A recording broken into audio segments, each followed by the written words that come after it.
চট্টগ্রাম মহানগর যুবদলের সাবেক কোষাধ্যক্ষ নূর হোসেন উজ্জ্বলের নেতৃত্বে ৭ নভেম্বর জাতীয় বিপ্লব ও সংহতি দিবস উপলক্ষে কেন্দ্রীয় কর্মসূচির ধারাবাহিকতায় পদযাত্রা অনুষ্ঠিত হয়। বিপ্লব ও সংহতি দিবস উপলক্ষে বাংলাদেশ জাতীয়তাবাদী দল কর্তৃক আয়োজিত কেন্দ্রীয় কর্মসূচির অংশ হিসাবে আজকে চট্টগ্রাম মহানগর যুবদলের ৪৩টি ওয়ার্ড ১৫টি থানা থেকে বিভিন্ন স্তরের নেতৃবৃন্দ উপস্থিত হয়েছেন। চট্টগ্রাম মহানগর শহীদ প্রেসিডেন্ট জিয়াউর রহমানের অনেক স্মৃতি বিজড়িত। তারই পরিপ্রেক্ষিতে এই শহীদ প্রেসিডেন্ট জিয়াউর রহমান ২ নম্বর গেটস্থ বিপ্লব উদ্যান থেকে উই রিভোল্ট ঘোষণা দিয়েছিলেন।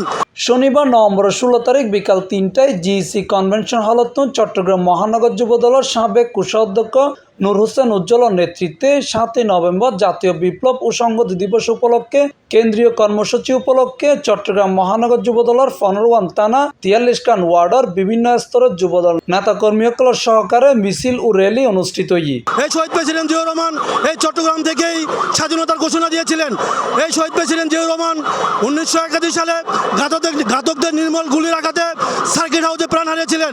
তারই পরিপ্রেক্ষিতে বাংলাদেশ জাতীয়তাবাদী দল অনুধাবন করেছেন এই চট্টগ্রামের এই স্মৃতিবিজড়িত এলাকাগুলো সারা বাংলাদেশের জাতীয়তাবাদী পরিবারের কাছে তথা সারা বাংলাদেশের ১৬ কোটি মানুষের কাছে তুলে ধরবেন।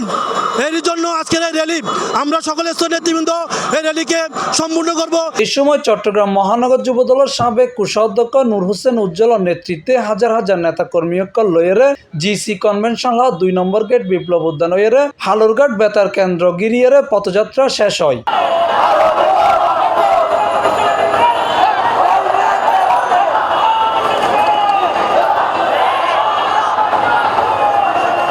C+ TV Chittagong.